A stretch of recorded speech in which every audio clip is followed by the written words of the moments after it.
नमस्कार प्यारे विद्यार्थियों। DAV MOIL public school Hindi कक्षा में आपका स्वागत है। आज आपकी कक्षा 10वीं में मैं हिंदी व्याकरण के वाक्य रूपांतरण को पढ़ाने जा रहा हूँ। रचना के आधार पर वाक्य और वाक्य का रूपांतरण, उसको अलग अलग वाक्यों में किस प्रकार परिवर्तित करते हैं, किस प्रकार बदलते हैं, इसके बारे में बताऊँगा। आइए एक सुंदर विचार के साथ आज की कक्षा प्रारंभ करते हैं। डॉक्टर एपीजे अब्दुल कलाम, हमारे देश के पूर्व राष्ट्रपति, उन्होंने एक सुंदर विचार प्रस्तुत करने का प्रयास किया है।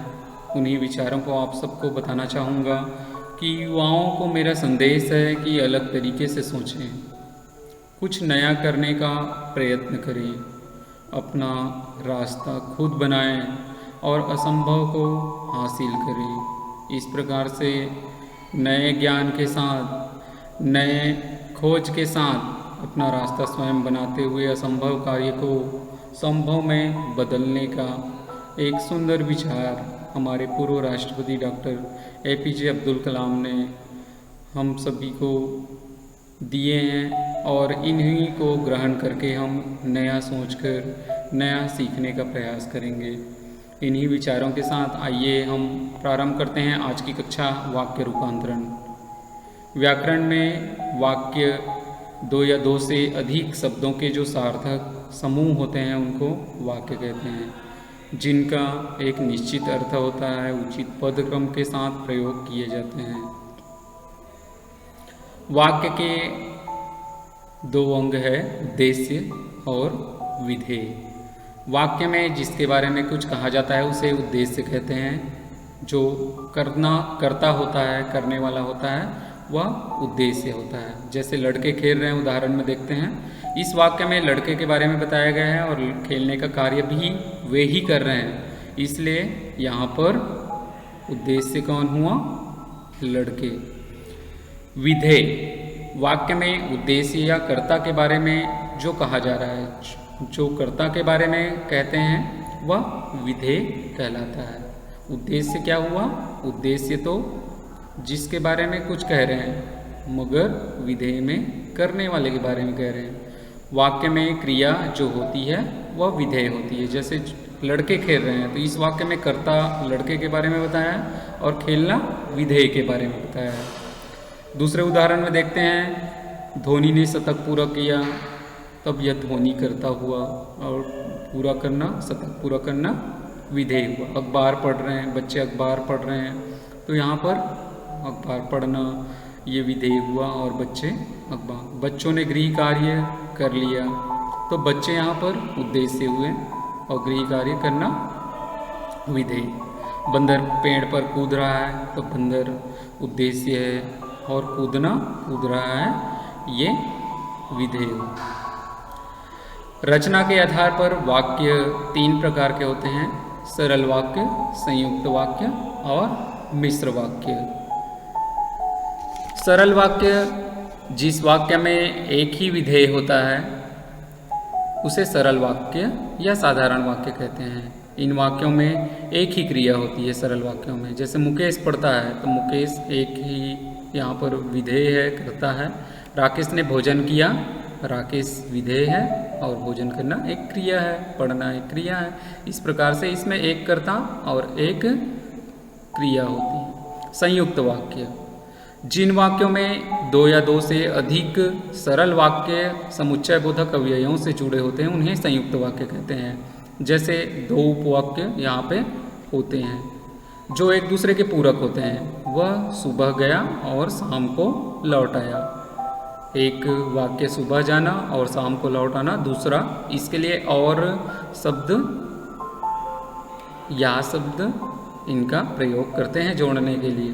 प्री बोलो पर असत्य नहीं, प्री बोलना पर असत्य नहीं बोलने के लिए यहाँ पर दो वाक्यांश को संयुक्त किया गया है। इस प्रकार ये संयुक्त वाक्य हुए। मिश्रित वाक्य या मिश्र वाक्य, तीसरा प्रकार, जिन वाक्यों में एक मुख्य क्रिया या प्रधान वाक्य होता है और अन्य आश्रित उपवाक्य होते हैं। एक मुख्य वाक्य होता है पहला, और उसके बाद जो छोटे छोटे उपवाक्य वहाँ पे वाक्य में प्रयोग होते हैं वो उपवाक्य होते हैं वो उनके साथ जुड़ा हुआ होता है। ऐसे वाक्य मिश्र वाक्य कहलाते हैं। इनमें एक मुख्य उद्देश्य होता है और मुख्य विधेय भी होता है। इसके अलावा एक से अधिक अन्य क्रियाएं भी होती है उस वाक्य में। उदाहरण के रूप में जैसे हम देखें, जो ही उसने दवा पी वह सो गया। यहाँ पर दवा पीना एक क्रिया है, मुख्य क्रिया है करने वाले के लिए, और सो जाना दूसरा क्रिया है, वो उनसे जुड़ा हुआ है। यदि परिश्रम करोगे तो उत्तीर्ण हो जाओगे। तो यहाँ पर परिश्रम करना एक क्रिया हुआ, दूसरे क्रिया के साथ उत्तीर्ण हो जाना। उनके पूरक शब्द यहाँ पे पूरक वाक्य जुड़े हुए हैं। मैं जानता हूँ कि तुम्हारे अक्षर अच्छे नहीं बनते। यहाँ पर जानना पहले वाक्य के लिए प्रयोग किए गए हैं। दूसरा, सुंदर अक्षर नहीं बनना, ये उससे संबंधित जुड़े वाक्य होते हैं। मिश्र वाक्य है, ये जुड़ा हुआ वाक्य है। अब वाक्य रूपांतरण कैसे करें तो देखें, एक वाक्य हमने लिया है, दीक्षांत क्रिकेट खेलने के लिए मैदान में गया। अब ये सरल वाक्य है। मिश्र वाक्य में प्रस्तुत करते हैं, क्योंकि दीक्षांत को क्रिकेट खेलना है इसलिए वह मैदान में गया है। संयुक्त वाक्य में देखें तो दीक्षांत को क्रिकेट खेलना था इसलिए वह मैदान में गया है। इस प्रकार से एक वाक्य के लिए हम एक वाक्य का अलग अलग वाक्यों में रूपांतरित कर सकते हैं। सरल वाक्य, मजदूर गड्ढा खोद कर चले गए। मिश्र वाक्य में जब मजदूरों ने गड्ढा खोद लिया तब वे चले गए।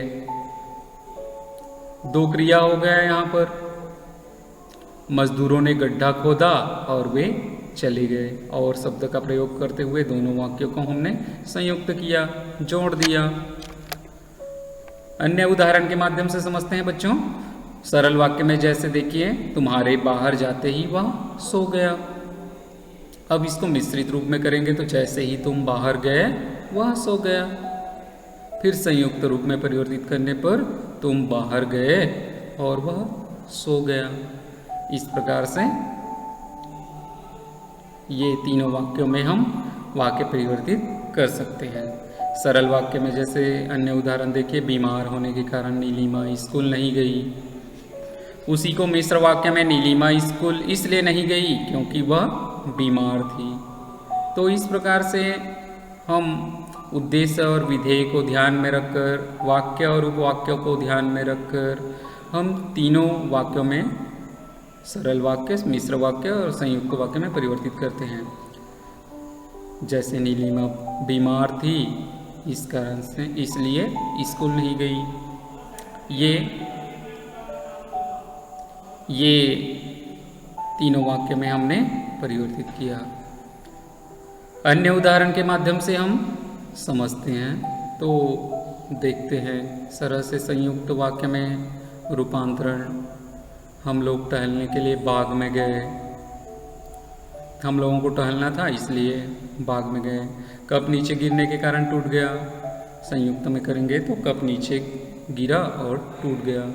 सरल वाक्य में तुम्हारे स्टेशन पर पहुंचते ही गाड़ी चल पड़ी।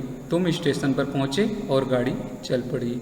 इसमें जैसा कि हमने सरल और संयुक्त वाक्य के परिभाषा में बताया कि सरल वाक्य में एक उद्देश्य और एक विधेय होता है। संयुक्त वाक्य में एक मुख्य वाक्य होता है, एक उपवाक्य होते हैं और दोनों को जोड़ने वाले होते हैं। इसी प्रकार संयुक्त वाक्य से सरल वाक्य में हम रूपांतरण करते हैं। तो एक बच्चा डरा और भाग गया। बच्चा डर कर भाग गया। हम बाजार जाकर मिठाई लाए। हम बाजार गए और मिठाई लाए। बादल आया और बरस कर चले गए। बादल आकर बरस कर चले गए। इस प्रकार से हम अनेक वाक्यों को समझते हैं और रूपांतरण करते हैं। आज के लिए बस इतना ही। बहुत बहुत धन्यवाद।